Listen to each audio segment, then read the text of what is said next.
Welcome to Ascend's Women in Leadership series. Today we're chatting with Kim Walsh, who is the Global VP of Go-to-Market Partnerships at HubSpot. I'm really excited to dive in today with Kim. We're going to talk about what did she wish she knew when she became a manager? What's that one skill that all leaders need to know? And how does she empower her teams remotely? Empowering teams in itself is hard, and remotely makes it so much harder. So it's going to be a great, fun conversation. I'm Shivani Berry. I'm the CEO and founder of Ascend. We offer an online leadership program for women. What inspired me to start Ascend was I used to be in your shoes. I owned and led different product and business initiatives at large companies like PayPal and high growth startups. As I was moving up to management, I learned how to get buy-in, motivate my teams, advocate for myself by honestly making a ton of mistakes. Some guidance, but primarily a lot of mistakes. Once I developed these skills, I was so much more successful in my career. So I set out to create the leadership program that I wish I had access to when I was moving up into management. I want to elevate more women into leadership. That's our mission at Ascend. I believe that's a big way that you see the change that we need to see in today's workplaces. And we're doing it. We've had women from companies at HubSpot, Google, Slack, LinkedIn gain more confidence, be able to get buy-in from stakeholders, even difficult ones, and grow in their careers, including getting promoted. I really believe that we need to have more open and honest conversations around what it takes to move up into management. So much of the leadership program is curated by senior leaders who have overcome the challenges that you're facing today and who have achieved what you want to achieve. A big part of that is why we host these Women in Leadership series. So you can learn directly from successful, inspiring women leaders. Kim, thank you so much for joining us. I am so excited. A little bit about Kim. Kim has spent many years moving up at HubSpot. She has owned and led major projects for the company in sales and different go-to-market initiatives. We met a few years ago when I worked at Intercom and Kim was leading HubSpot's startup initiative, and I was leading the same thing at Intercom. And so we initially got connected to share learnings, and that over time evolved into a friendship and a mentorship, which I'm really grateful for. I've learned a ton from Kim, so I am so excited that she's joining us today because I know all of you will also.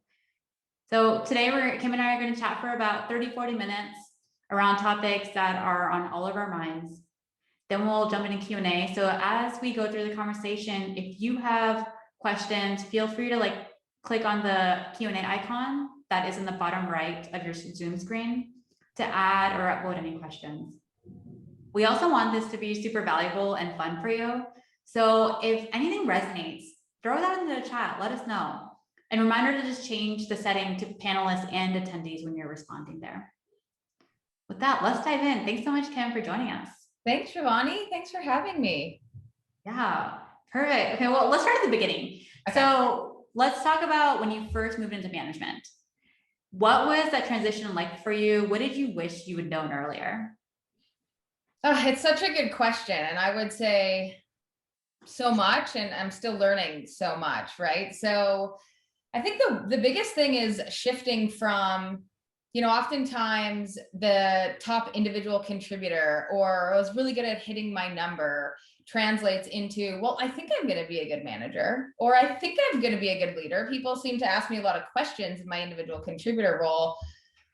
That was completely wrong in thinking, and I think it gives someone a good baseline to have a little bit of confidence, like I can do this.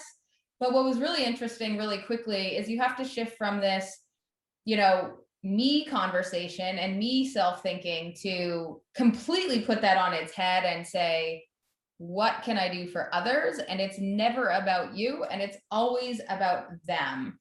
And I think that's a really hard one from being an individual contributor, especially in sales roles, where oftentimes you're like, yay, I got the spotlight. I closed a great deal, or I was a top performer and I got all these accolades, to shifting that to now it's about everyone else getting the accolades. And that is, I think, something that I wish someone told me a little earlier, to be digging into the why. What gives you gratification? Does it give you gratification if you do it or someone else does it?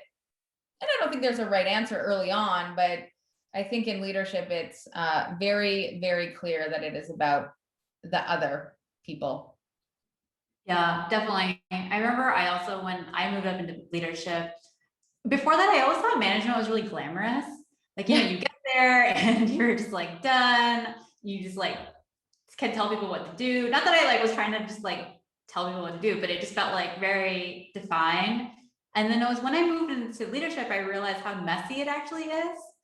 And how much it's all about like influencing and like being strategic around like how to get things done with like cross-functional partners and senior stakeholders, but also with your team, because you don't want to be that person who just like tell your team what to do. It's also not very long-term success. And so what you're sharing makes a lot of sense. And all those learnings yeah, that was actually a huge inspiration for me to start Ascend. So just like, there's so much that we don't talk about around what it takes to be a good manager. Like, let's just have playbooks around it and get there faster. And so, speaking of faster, let's fast forward to now and talking about your leadership style. From working with you and several members from your team who've gone through the program, I know your colleagues love you, and you're seen as someone who is just clearly like a leader who invests in them while ensuring the goals are achieved. And that, one big topic in Ascend's leadership program, a big question that we often get is around the tension between nice and being a leader. So people will ask, like, how do I balance being direct and approachable, or nice and a leader? And sometimes the bias kind of exists around that likability and competence. So I'm curious, how do you balance that tension? Do you think a tension exists? And how do you balance that? Yeah, another great question. I think it definitely does exist. And I think it exists in a way of like, sometimes it's the perception, right? So, while people that work on my team may be happy and may understand me as a leader, other people in the organization may have a perception of me being a certain way. So I think you always have to manage both as a leader, which is really hard. And I think at the end of the day, what it comes down to is focusing on the people that you're leading, right? So one thing that always stood out to me, I think someone, smarter and better than me told me this once, is you can lead people and manage tasks, right? You don't really manage people. People need to and enjoy being led by leaders with flaws and leaders that are vulnerable. So, I think that's really something I try and be. Some people have said to me, wow, like you share a lot with your team, or you're really open, or you're really vulnerable, or you know what, you actually gave me some hard feedback once that, like, thank you for that. And I think just like being vulnerable, knowing that you're there for your team, and knowing that like if you do give them what could be direct feedback, it's largely because you have their best interest at heart. And I think that's a hard spot to get to. It comes with high trust, but I try and get there pretty quickly, because I think being kind is important to people on your team, and knowing that, being kind, but being direct and maybe delivering hard feedback that is in their best interest is challenging to do. But if trust exists, I think it can go pretty well. Yeah, I love that, around the foundation of trust. I also love that you lead people and manage tasks. That's so good. And what's something that you do to build that trust? I think it's about getting to know people. Like I try and hire, and I would say myself, I'm generally intellectually curious. I think, when you opened in a remote world, I think it's hard to build trust over this computer screen. You and I got to meet in person and get a coffee, and that was great. I think now is, how do you draw out like that you're authentic and that you are fully present, and that you're not slacking when you're in a one-on-one with someone on your team, or you're not texting, or you're not checking your phone. It's like, people will feel that. People will see where your eyes go on the screen. They'll understand if you're distracted. And I think to do that, to build high trust with your team and to know that you're there, is like, you kind of have to be there and be really present with them. So that's one thing. And generally asking questions around like, how are you doing? We've all been through, for the last year and a half, this global pandemic, which who knows how long it will take, what it will be. I think everyone's been in a really tough position. So acknowledging that and saying like, hey, how are you? How are things going with business, and how are things going personally? And not digging into too much personal. I think it can seem intrusive. But just generally asking the question and seeing, how that person on your team or that you're essentially leading is answering it. Are they opening up to you? Are they kind of closed? Do they not want to talk about it? So kind of like reading them, but being genuinely curious, I think is a really great spot to start. Yeah. Especially right now. Yeah, that's so true. And it's so much harder to read that body language over Zoom calls. And so Yeah. I found even just asking more questions or just even calling out like, hey, I can't really tell how you're feeling right now. Yeah. Like what's going on can be super helpful. Or that saying like everyone always has something. I would say everyone always has something plus a lot more right now. So like that statement is like, well, it's been true in the past. I would say it's so true. So if you just go into every conversation knowing that there's a lot going on the other end and it's messy, as you said, it'd probably help you just kind of level the playing field of like, we're all going through something. Yeah, for sure. Like even just putting it out on a table, the virtual table can be Yeah. so lightening and just like lighten the load of people and just it's such a good connector. Yeah, It's like 30-minute conversation, but it was a real conversation. for sure. Yeah. Speaking of real conversations, like often we strive to be the most supportive leaders, and I know you definitely are. But even when we try our best, we can still sometimes be seen as aggressive, especially as women. That can be a bias that we face. Have you ever been called aggressive? And I have, and it was really painful and hurtful for me when I heard that. And I could share more kind of like what navigated that, but I'd love to hear like, have you ever been called aggressive? How did you react to that? And what advice would you have for us if that ever happened to us? Great question. And one that I would say I'll be vulnerable right now and say, yeah, I mean, I have been called aggressive. I have been called abrasive.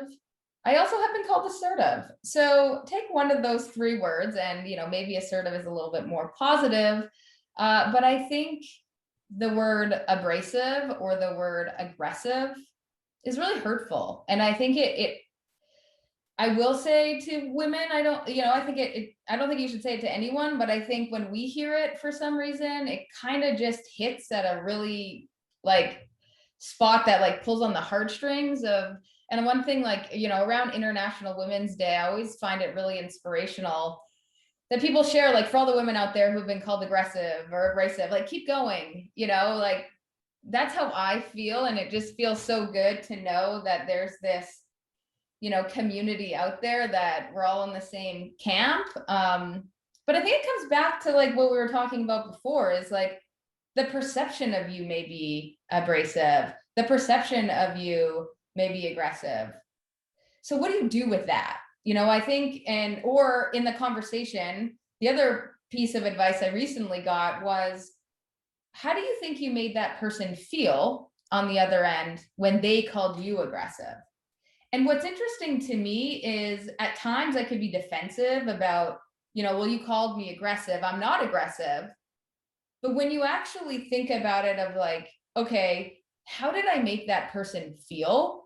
That then allows me to be a little bit reflective. And it's like, okay, maybe there's a different tone, tonality matters. Maybe there's a different way I could have articulated what I was trying to say. Or maybe there was like an emotional little like outburst that I could have handled in a different way. So, well, I think the balance is be a little reflective. Yes, but don't let it like, blow your candle out. I think it's always got to like the flame's got to be burning pretty strong. And if you're passionate, if you're assertive, aggressive, abrasive, maybe that's you. And I think that will serve you well in some situations. And maybe it's situational, but also maybe sit with how you maybe made that other person feel. Yeah, I love that curiosity you're bringing into that. Like, how did that other person feel instead of just writing it off? Because I mean, I agree. I think there's to any piece of feedback, or at least for most of the time, there's always some truth to it. So it's figuring out like, why are they reacting that way, even if it wasn't your intention. I know one of the things that I share with our members in the leadership program is also around like digging into where that feedback's coming from. So understanding, like who am I aggressive compared to who? And just like seeing what those examples look like will help you give one, will help you better understand where that feedback's coming from, and two, often it also helps that person put it into perspective. Because if it is a bias, then it's putting that into check around it.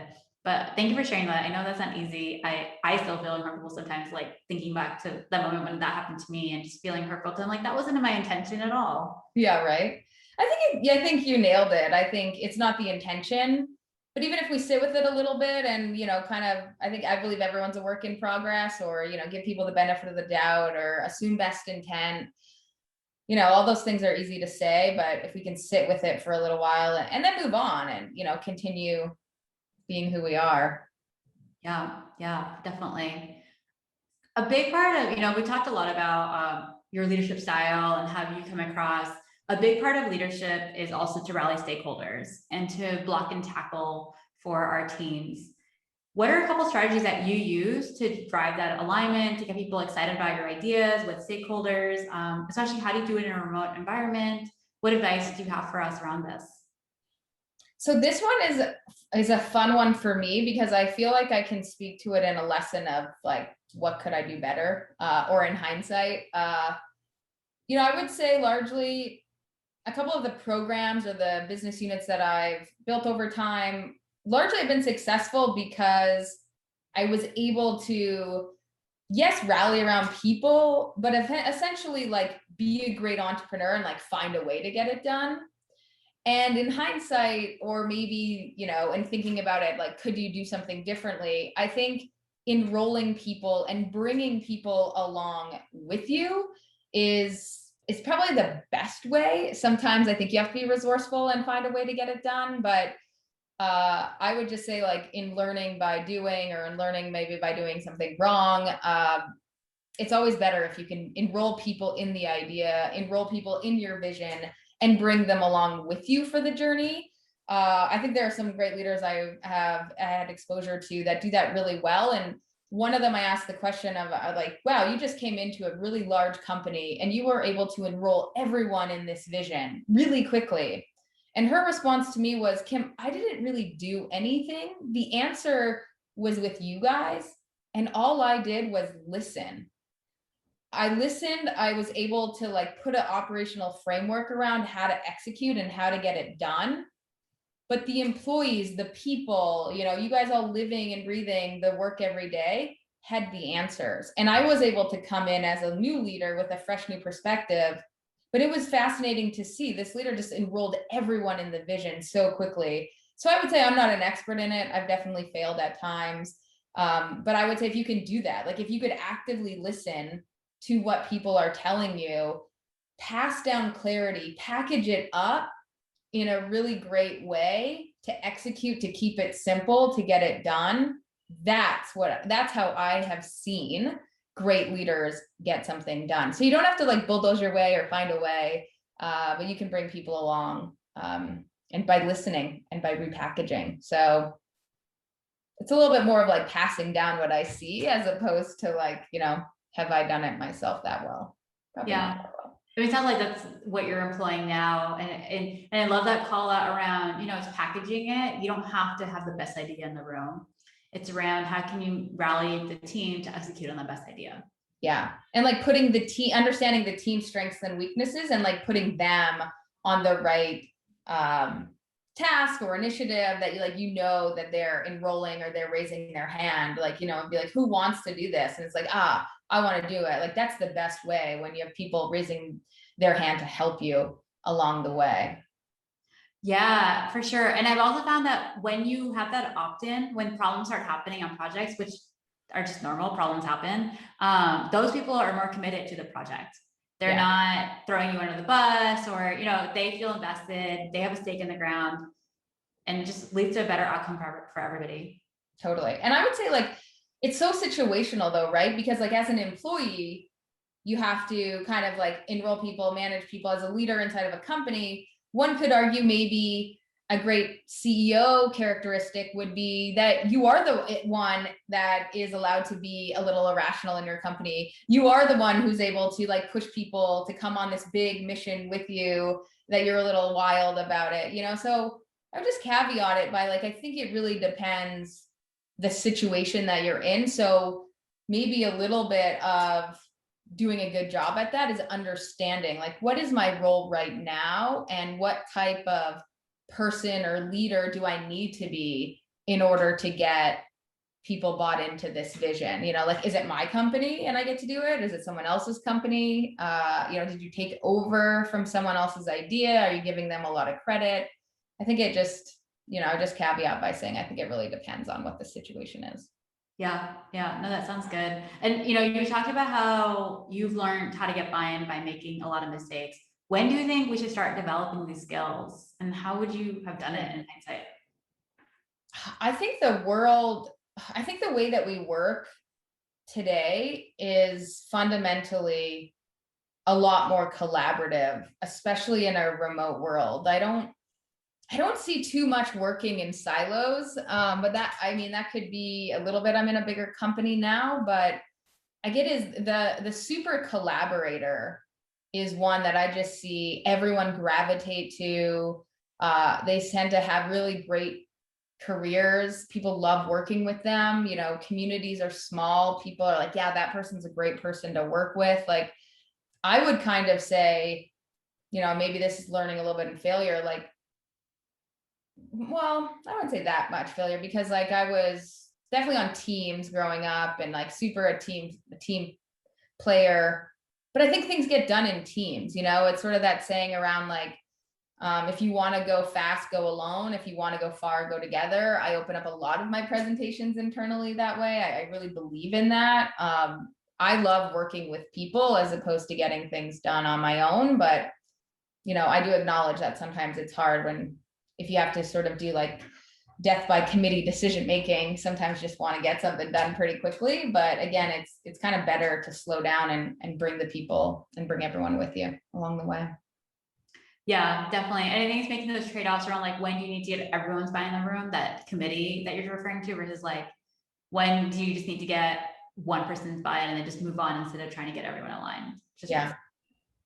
I think what's important, what has helped us specifically and a bunch of people on my team is putting a framework to it. Like, who needs to be informed right now in this initiative? Who needs to be, it's like called a Darcy framework, DARCI, like who's the decision maker, who's accountable, who's responsible, who needs to be informed, who needs to be consulted.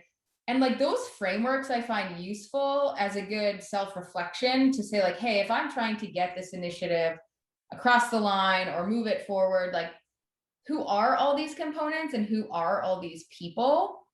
Because then it sort of is like put down on paper or a Google sheet or whatever. And then you can bring people into working collaboratively. So I think it's all about collaboration.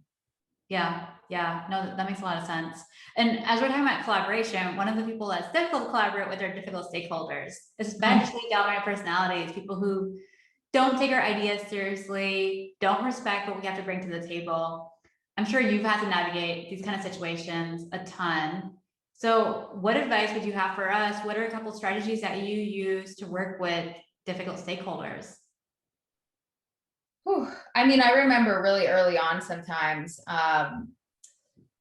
being like, this person is not even listening. Like, is my voice annoying? Is my tone high? Like, you want to get excited, maybe my tone goes high. Like, should I speak in more of a monotone?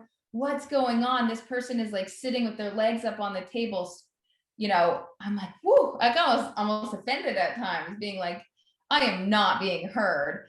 And that feels really bad. That sucks, right? When you're not being heard. And I don't know. I don't have all the right answers. A couple tactics I've tried is, maybe me opening as a person and a leader, like in the leadership role, and then having other people in the presentation with me that are kind of experts in their domain speaking, as opposed to like being one presenter. That was one tactic I used early on. And I think I saw people kind of lean into hearing different voices at time. I actually prefer to lead where my voice is not the only one heard as well. So that tactic works for me. The other ones I have also, I think sometimes with a difficult stakeholder is like trying to understand the psychology of like why they're being difficult and where it's coming from. So, maybe during annual planning and things like that, like working around quotas and target setting, things like that, some of the time it's been challenging around difficult stakeholders, people protecting, a different area of the business. And I think just understanding it or acknowledging that you come with a collaborative mindset, you don't have all the answers and we want to get to this point together is another tactic we've used. But sometimes the difficult person or the difficult stakeholder, I love, again, leading with curiosity of like, why are they being this way? Why is their behavior a certain way? I also, and sometimes if you have high trust with that stakeholder and they are being difficult, asking them why, saying like, hey, you seem like you definitely are like not a fan of what's going on right now, or, you're not bought into this decision or the way the direction of the team is moving. Like, I would love to pick your brain. I'd love to ask for help. Like, could we be doing something differently? Could we be doing something better? Right? I think that reaction of difficult stakeholder, kind of what we were saying before, but like unpack it. It's there for a reason. Yeah, definitely. I love how you're just like, is this person hearing me right now? It's just, I just like exactly what goes through my mind in those kind of situations. And I've also found it really effective looping in other people. So leveraging the allies and having them, in this time, we talk a lot around dominant personalities and how do you work with like difficult stakeholders, and what's really helped our members build habits around like, how do you loop in the allies? What exactly do you need to do to co-create with people to get them really invested, especially that difficult stakeholder coming into it and having a really solid grounding in the beginning. Oh, you mentioned something, actually another tactic that is, I find really useful, I use it all the time, is like, do you have a sponsor, right? Like we talk about sponsorship and mentorship, is like, do you have a sponsor in that meeting? Do you have a mentor in that meeting? If you have, maybe someone that's a key executive, and aligning with them or getting the objectives before, or like the, things standing in your way before the meeting, or say, I could really use your help when this happens. That I've asked for help all the time. And typically your leader or your boss or who you report to or who's supporting the initiative, if you have an executive sponsor, their response to that tactic is like, absolutely, I'm happy to help. So you want me to do what? When do you want me to speak up? Oh, if this person says this, yeah, okay, great. Yeah, like happy to try and help you.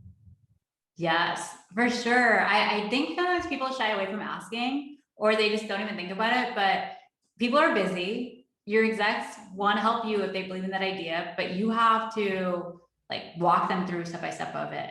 I never, or I'll say never say never. So, but majority of the time I don't go into a meeting without knowing the outcome of that meeting, without having everything queued up, and really leveraging one-on-ones, having these conversations that you're just talking about with the execs.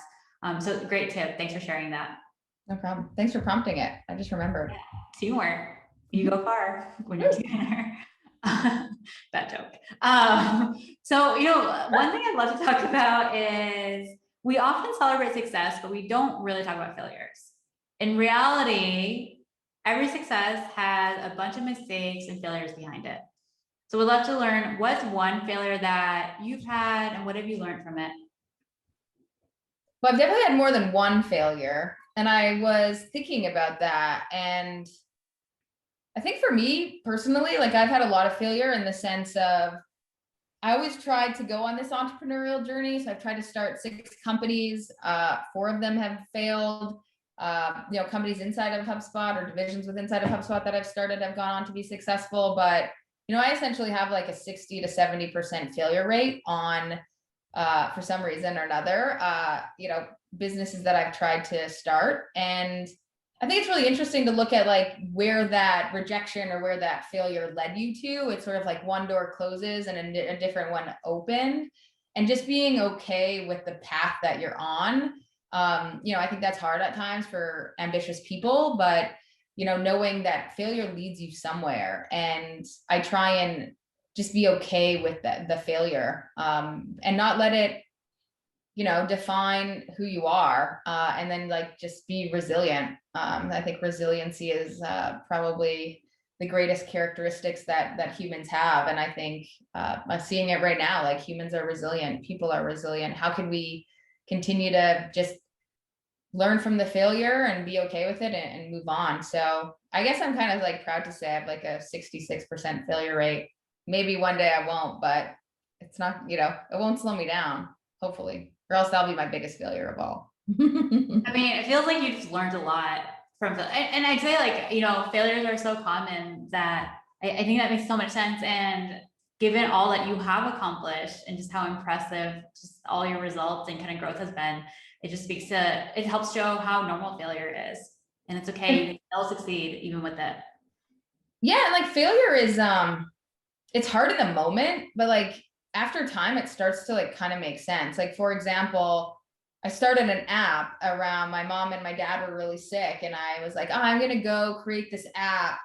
And I got it, into market. It had some positive traction and I ended up not doing anything with it, but it ended up leading me to another founder of another company who had the very same idea. And I ended up becoming an advisor of that company. And, at the time, did I know it would lead there? No, but that failure led to an amazing different path. So it's kind of interesting. Yeah, I started Ascend because of all my mistakes, because of my lack of confidence when I moved into management, all the blowups I had when I tried to get people bought into my idea, and I was met with confused and annoyed faces, and people felt like lack of trust. And I realized, I actually hadn't thought about what they are going to care about, and I just assumed my idea was the right one. So if I hadn't made those mistakes, then I don't think we would have been here today. It wouldn't have made me realize how much a gap this is. So I 100% agree with you. I think failure has many positives around it. And question for you around failures: how do you coach your team on that to get comfortable with taking risks, to getting comfortable with managing failure? And as you're thinking about that, I want just like, if anybody has any questions, throw that into the Q&A icon that's in the bottom right of your screen. We can answer them. You can upvote any questions there too. Great. So Kim, question for you, like, how do you coach your team on managing failure, encouraging them to take risks?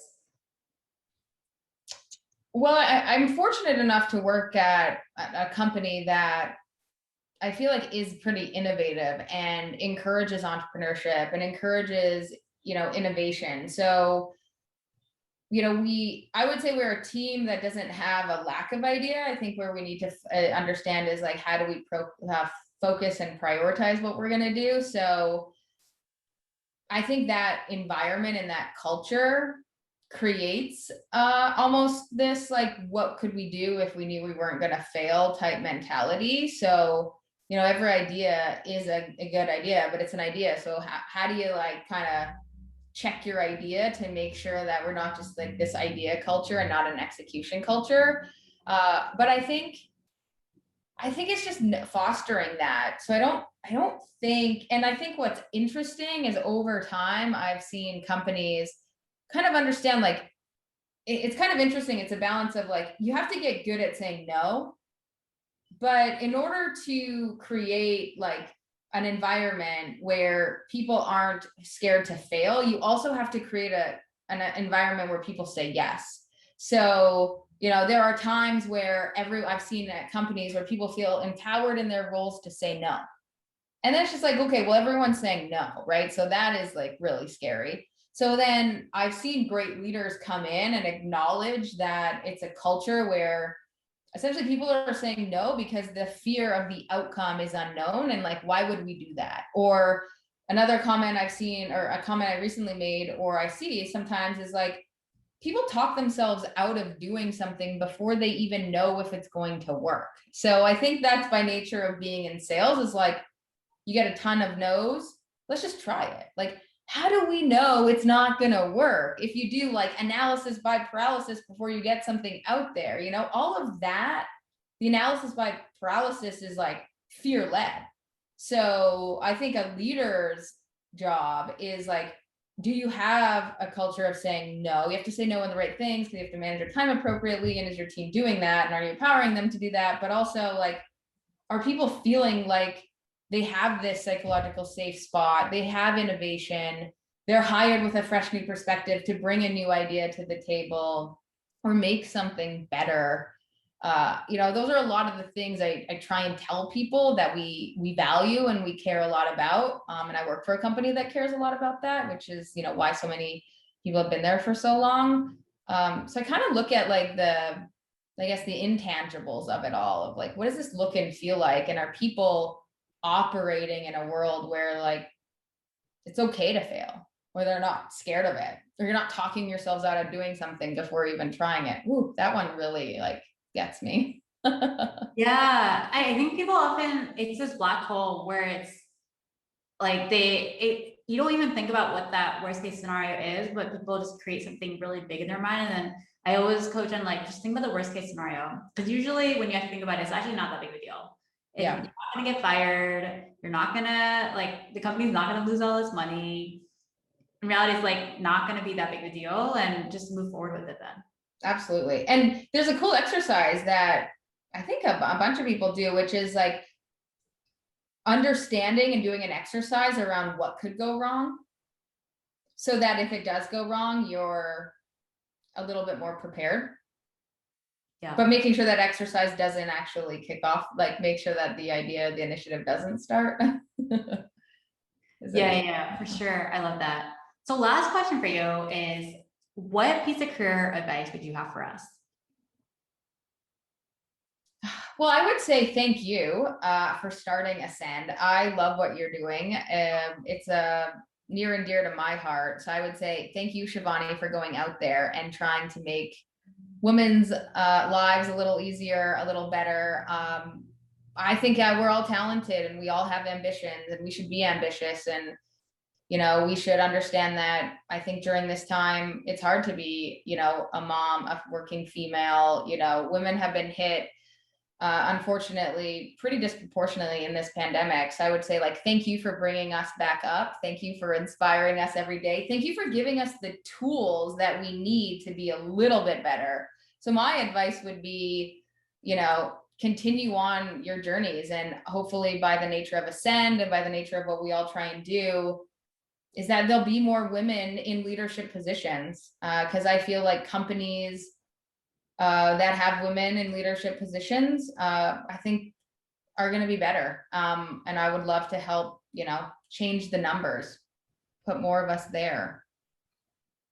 Definitely. Thank you so much. That means so much coming from you. So I really appreciate that. And yeah, I'm excited to like create that change too. I also believe that companies which have more diverse leadership will just be more successful. Not only is it the right thing to do, but companies will succeed more around it. Kim, thank you so much for all these great insights and for being so open and raw with us. I really appreciate it. I've learned a lot. I think many of us, I'm sure all of us have learned a ton. I have so many good takeaways. And to all of you joining us today, thank you for joining us. I've loved this excitement. And if you found these topics really valuable and you want to learn how to get buy-in, how to empower your teams, be able to have your ideas taken seriously, really help develop the skills that has taken Kim and I years to develop, then I'd love to invite you to join Ascend's leadership program. It's a 6-week online program for women to develop these skills in a safe space. You get to be in a community with high caliber, low ego women. Lily is going to drop the link in the chat to apply. Our program starts at the end of June, and it already includes women from Google and Slack and Amazon and Hopin and a bunch of other companies. I'm super excited to get started. So if you're interested, apply. Just takes a few minutes. In the application, note that you attended today's chat, and we'll help expedite your application when we see that. Thank you again for joining. Big thank you to Kim. We will share the recording, and I hope everyone stays well and take care. Thanks again. Thanks, Shivani. Thanks. Bye, everyone. Stay well. Bye.